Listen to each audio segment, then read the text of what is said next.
তোমাদের বাড়িতে এরকম অসভ্য বাচ্চা আছে? আমাদের বাড়িতে আছে, দেখবে। দেখো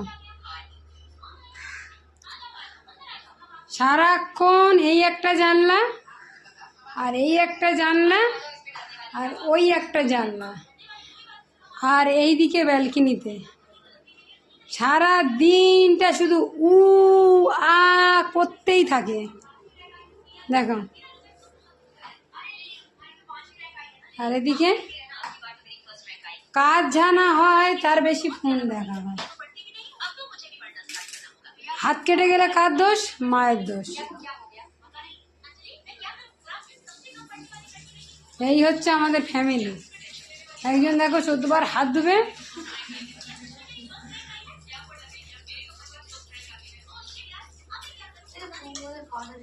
দেখতে পাচ্ছ?